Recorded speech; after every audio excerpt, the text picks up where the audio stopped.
बिस्मिल्लाहिर्रहमानिर्रहीम। शुरू करता हूँ अल्लाह के पाक नाम से जो बहुत बड़ा मेहरबान नहायत रहने वाला। दोस्तों, बड़ों, भाइयों, बुजुर्गों, अस्सलाम वालेकुम वरहमतुल्लाहि वबरकातुहू। तारीख इस्लाम में सुल्तान महमूद गजनवी से लेकर शहंशाह अकबर जलालुद्दीन अकबर, हिंदुस्तान का शहंशाह, मुगल आजम, वहां तक की तारीख को बयान किया जा रहा है। और आज उसकी 53 नंबर किस्त है, जिसमें हम आपको खुशामदीद कहते हैं। दोस्तों, कल हम बयान कर रहे थे, वहीं से शुरू करते हैं। राजकुमार देवदास। तो अगर राजकुमार देवदास 1 साल पहले से राजकुमारी कुमार देवी को पसंद करने लगा था तो इससे मोहब्बत करता था और ये इस पर फरीजा हो चुका था। फिर राजकुमारी को हासिल करने के लिए इसे चाहिए था कि मैदान में उतरता, राजकुमारी से तेखजनी और तीर अंदाजी का मुकाबला करता। अगर ये राजकुमारी के बराबर भी रह जाता तो मैं राजकुमारी से इससे मंसूब कर देता। अब चूंकि मुकाबले पर सिर्फ एक ही लड़का उतरा, नाम इसका ऐबा है, तो तुम भी जानते हो कि तुमने इस लड़के को देख रखा है। आजकल इसने मेरे ही राजमहल के अंदर क्याम कर रखा है। इसकी हैसियत अब मेरे बेटे की सी है। वो लड़का गुण में कमाल का निकला।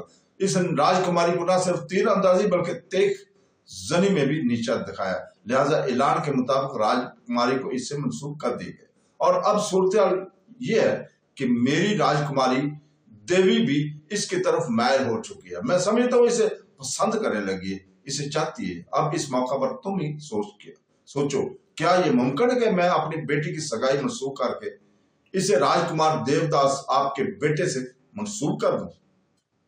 दीवान खाने में कुछ देर खामोशी रही। फिर कमरे में दलपत राय की आवाज गूंज गई। भीमदेव को मुखातिब करके वो कहने लगा, भाई कुछ भी करो, इसमें मेरे बेटे देवदास की जिंदगी का सवाल है। यूं जाने वो राजकुमारी कुमार देवी को जुनून की हद तक पसंद करने लगा है। इसका यह भी कहना है कि अगर कुमार देवी इसे ना मिली तो वो जिंदा नहीं रह सकेगा। आप ही बताएं कि इस सिलसिले में मैं क्या करूं? दिलीप राय खामोश हुआ।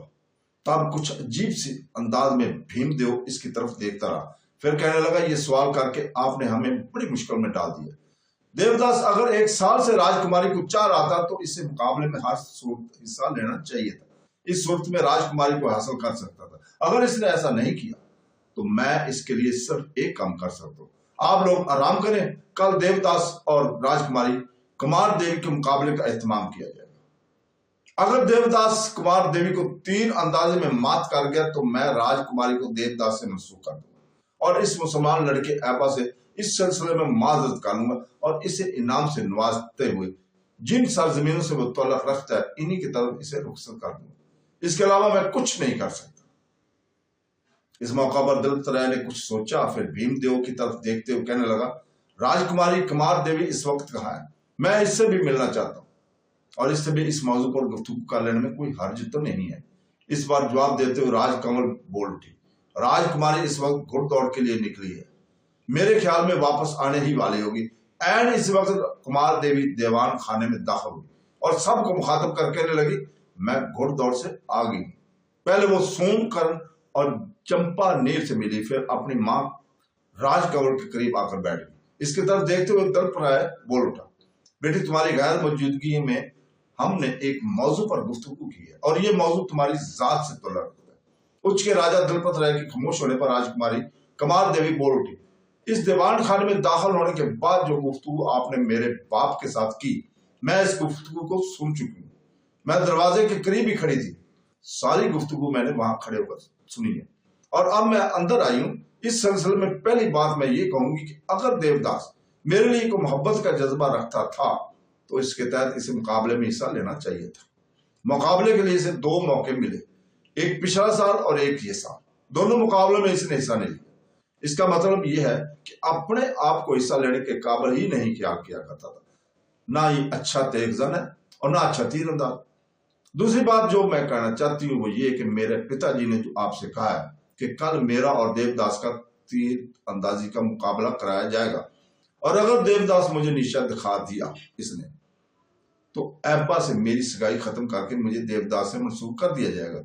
मैं इस पेशकश को भी कबूल करती हूँ और ना अपने पिताजी की इस तजवीज से इत्तेफाक करती हूँ। यहां तक कहने के बाद कुमार देवी रुकी।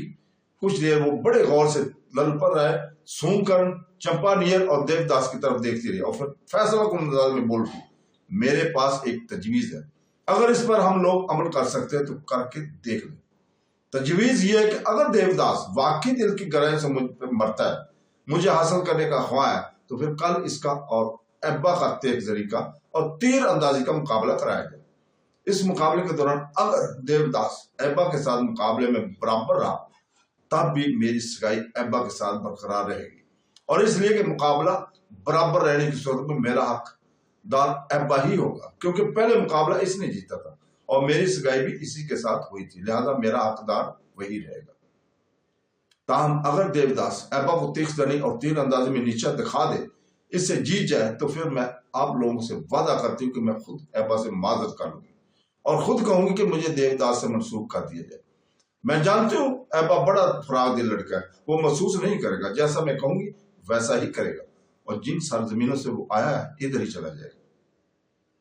यहां तक कहने के बाद कुमार देवी रुकी। कुछ देर तक वो बड़े तंजिया और नफरत भरे अंदाज में देवदास की तरफ देखती रही, फिर उच्च के राजा दलपत राय को मुखातब कर कहने लगी, जो कुछ मैंने कहा है आप इस सिलसिले में अपने राजकुमार से मशवरा कर लें। हम साहब की मौजूदगी में इससे पूछे कि क्या ये एब्बा के साथ तेगजनी और तीर अंदाजी का मुकाबला करने के लिए तैयार भी है। उच्च के राजा दलपत राय ने जब अपने राजकुमार देवदास की तरफ सवालिया अंदाज में देखा, तब देवदास ने भी एक गहरी निगाह अपने बाप पर डाली, फिर इसकी नजरें झुक गई, साथ ही इसकी हल्की सी आवाज सुनाई दी, मैं एब्बा से तेगजनी और तीर अंदाजी का मुकाबला नहीं करूंगा। मैं जानता हूं वो मुझसे बेहतर तेगजन और अच्छा तीर अंदाज है। देवदास के इन अल्फाज पर कुमार देवी के लोगों पर गहरी खुशगवार और जद शक्ल मुस्कुराहट नमदार हो गई थी। फिर कंधे झुकाते हुए अचकताते हुए कहने लगी, चलो देवदास ने बात का खुद ही फैसला कर दिया, अगर एब्बा इससे अच्छा तेगजन है और इससे अच्छा तीर अंदाज है, तो फिर वही मेरा हकदार है। मैं एकदम कम दर्जा के लड़के को अपनी जिंदगी अपने जीवन का साथी बनाना कैसे कबूल कर सकती हूँ। इसके साथ ही कुमार देवी अपनी जगह से उठी, एक तरह की लातलके का इजहार करते हुए कमरे से निकल गई थी। कुमार देवी के जाने के बाद भीमदेव ने दलपत राय की तरफ देखा और फिर कहने लगा, दलपत राय, अब मामला मेरे और तुम्हारे हाथ से तो निकल गया। बच्चों ने खुद ही फैसला कर लिया। जब देवदास ने खुद ही कह दिया कि तेगजनी और तीर अंदाजी में एब्बा का मुकाबला वो नहीं कर सकता, और ये कि एब्बा तेगजनी में और तीर अंदाजी में इससे ज्यादा सलाहियत रखता है, तो फिर बात यहाँ खत्म हो गई। अब आप लोग ऐसा करें कि इस मंसूब को भूल जाएं, चंद रोज तक मौजूद मेहमान की हैसियत से हमारे हाथ क्या करें। जवाब में दलपत राय बड़े गौर से भीमदेव की तरफ देखते हुए कहने लगा, भीमदेव, तुम्हारी मेजबानी और इस पुरकशिश का शुक्रिया। हम ज्यादा देर रुकेंगे नहीं, हमारा वापस जाना इंतहाई जरूरी है, थकावट भी नहीं महसूस कर रहे, इसलिए कि मैं बग्गी में आया, अपने मुसल्लह दस्तों को मैं शहर से बाहर ही खड़ा करके आया था और इन्हें मैं तकीद करके आया था कि मैं थोड़ी देर तक लौटता हूँ, इसके बाद वापस जाएंगे। अब आप नाराज ना हो, मैं अब वापस जाऊंगा। इस पर भीमदेव ने कहने लगा, इसका मतलब है कि आप लोग नाराज होकर जा रहे हैं।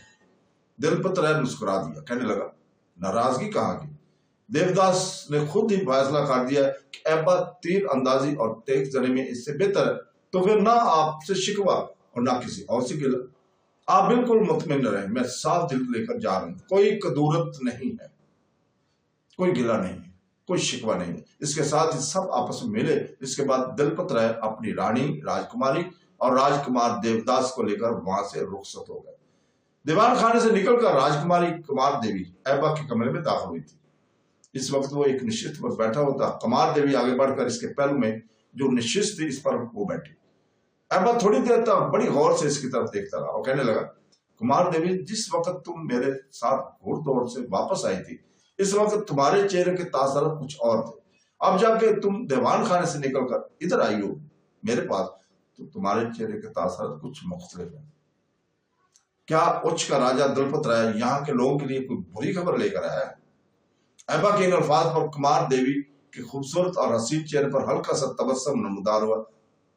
फिर इसका शाना थपथपाते हुए कहने लगी, एब्बा, तुम मेरी तरह कम उम्र जरूर हो, लेकिन हो अक्लमंद और सियाने। अच्छा, कुमार देवी अपनी बात मुकम्मल न कर सके, इसलिए कि एब्बा ने फिर पूछ लिया, तुमने मुझे तफसील नहीं बताई कि उच्च का राजा यहाँ क्या करने आया था, वो क्या चाहता है? कुमार देवी ने इसकी आंखों में आंखें डालकर गौर से देखा, फिर कहने लगी, गुफ्तगू करने के लिए ऐबा क्या कोई तुम्हारे पास और मौजू नहीं है? देखो, मैं तुम्हें अपने धर्म से मुतल्लिक तफसील से बताती हूँ, इस तरह हम दोनों का वक्त अच्छा गुजर जाएगा। दरअसल कुमार देवी ऐसा ऐसा ऐबा को अपने धर्म की तरफ लाना चाहते थे।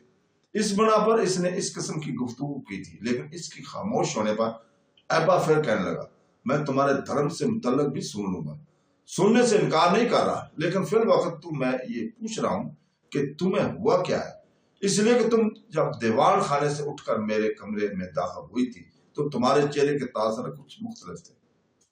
देखो कुमार देवी, मुझसे झूठ ना कहना, सिर्फ हालात नहीं, तुम्हारे अहले खाने ने भी तुम्हें मेरे साथ मुंसलिक कर दिया। मेरे ख्याल में हम दोनों के दरमियान में एक रिश्ता है। इस रिश्ते को सामने रखते हुए तुम मुझसे ना झूठ बोलोगी ना टालने की कोशिश करोगी।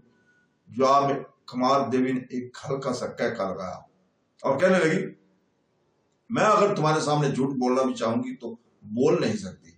देखो, कोई बात भी इतनी अहम नहीं है। दरअसल उच्च का राजा दलपत राय अपने बेटे देवदास के लिए मेरा रिश्ता मांगने के लिए आया था। ऐबा ने गौर से इसकी तरफ देखा, फिर पूछा, तो इसकी इस मांग के जवाब में इसे क्या कहा गया? कुमार देवी नापसंदगी का इजहार करते हुए कहने लगी, जब ये मांग ही अहमकाना और बेवकूफाना थी तो मैं इसका जवाब क्या देना चाहिए था? इसे यही जवाब मिला कि कुमार देवी को ऐबा नाम के एक लड़के के साथ मंसूब किया जा चुका है और ये निस्बत अब खत्म नहीं हो सकती। ये जवाब सुनकर वो अब तक वापस चले गए होंगे। कुमार देवी की इन अल्फाज पर ऐबा खामोश सा हो गया था, कुछ सोचने लग गया था। कुमार देवी थोड़ी देर तक बड़े गौर से इसकी तरफ देखती रही, फिर इसके गाल पर हल्की सी चपत लगाई, कहने लगी, ज्यादा सोचूं और तफक्कुरात में उलझने की जरूरत नहीं है। जिस काम के लिए वो आए थे इस पर भी लानत भेजो और इस मौजू पर भी लानत भेजो। आओ मैं तुम्हें अपने धर्म से मुताल्लिक कुछ बताती हूँ। अब ऐबा खामोश रहा और इसके खामोशी से फायदा उठाते हुए राजकुमारी कुमार देवी कहने लगी, ऐबा, हिंदुओं का अकीदा है कि इस कायनात के मालिक ने सबसे पहले 5 अनासर पैदा किए, खाक, आग, पानी, हवा और आकाश। इसके बाद ब्रह्मा नाम के एक ज़हीन और फतीन शख्स को पैदा किया और इसको दुनिया की पैदाइश का सबब करार दिया। जहां तक खाक, आग, पानी और हवा का तल्लुक है तो इनकी खासियत और इनके खफियत से तुम वाकिफ हो। जहां तक आकाश का तल्लुक है तो इससे मुतल्लिक हिंदुओं में कुछ इख्तिलाफ है। कुछ लोग आकाश को आसमान समझते हैं, लेकिन कुछ हिंदुओं का अकीदा है कि आकाश से मतलब आसमान नहीं। इनका अकीदा है कि जो कुछ ऊपर की फजा में नजर आता है वो जमी हुई हवा है और इसी का फर्जी नाम आसमान पड़ गया। और ये भी कहते हैं कि आसमान पर जो दरख्शां सितारे नजर आते हैं, इनकी हकीकत यह है कि वो कदीम बुजुर्ग हैं जिन्होंने दुनिया में मालिक की सच्ची इबादत की। इसके नतीजे में उन्होंने नूरानी वजूद अख्तियार कर लिया है। इन लोगों की जात इसकी कायनात के मालिक की जात के हसाब की हामिल हो गई है। ये नूरानी वजूद अपने इरादे से आसमानी फजाओं में उड़ते फिरते हैं। इन बुजुर्गों के जो नूरानी पैकर में कमाल के आला मदारिज तक पहुंचते हैं वो बहुत ज्यादा ऊंचाई पर होते हैं, बड़े सितारे कहलाते हैं और इस दुनिया की तरफ पलटने का ख्याल नहीं करते। लेकिन जो कम दर्जा के कामिल बुजुर्ग हैं उन्होंने छोटे छोटे सितारों का रूप अख्तियार कर लिया, लेकिन वो फजा की इंतहाई बुलंदी पर मुतमन नहीं बल्कि अपनी दुनियावी अबादात और रियाजात के मुताबिक बुलंदी पर है। ये नूरानी वजूद दुनिया की तरफ वापस आ जाते हैं। इस कायनात के मालिक ने ब्रह्मा नाम के जिस शख्स को पैदा किया, इसने कायनात के मालिक के हुक्म से इंसान को अदम से आलम वजूद में लाने का एहतमाम किया और इन्हें 4 ग्रोहों में तकसीम किया। पहला ब्राह्मण, दूसरा खश्तरी, तीसरा देश और चौथा शूदर। ब्राह्मणों को अबादत, मजहबी अहकाम की नगहदाश्त और कानून खुदावंद की हिफाजत सौंपी गई है और दुनिया का रूहानी पेशवा मुकर्रर किया गया है। दूसरे ग्रोह यानी खश्तरियों को दुनियावी इंतजाम सौंपा गया, हुकूमत और सियासत की बागडोर इनके हाथ में दे दी गई है। तीसरे ग्रोह यानी विषयों में खेती बाड़ी, दिगर पेशों यानी संत और हरफत का काम सौंपा गया। चौथे ग्रोह यानी शूद्रों को बाकी तीनों ग्रोहों की खिदमत गुजारी पर मुकर्रर किया गया। हिंदुओं का यह भी अकीदा है कि इसी ब्रह्मा ने एक किताब लिखी जिसको वेद कहते हैं। इस किताब में बर्मा ने अपनी गैबी इल्म और अल्हाम की मदद से ऐसे कवानीन बनाया कि जिन पर अमल करके इंसान दुनिया की हर शय से वाबस्ता रहते हुए भी कायनात के मामलों को फरामोश नहीं कर सकता और हर चीज में इसका जलवा दिखाई देता है। नीज इसने ऐसे ज़ाब्ते मुकर्रर किए कि हर गुरोह के मामला नजूबी तय पाए। इन तमाम कवानीन और ज़वाबित और क़वायद को पूरी तफसील के साथ वेद में लिखा गया। तो दोस्तों यहीं पर रुकते हैं कल तक के लिए। कल इंशाअल्लाह ताला हम अगली किस्त यहीं से शुरू करेंगे। कल तक के लिए इजाजत। अल्लाह हाफ़िज़।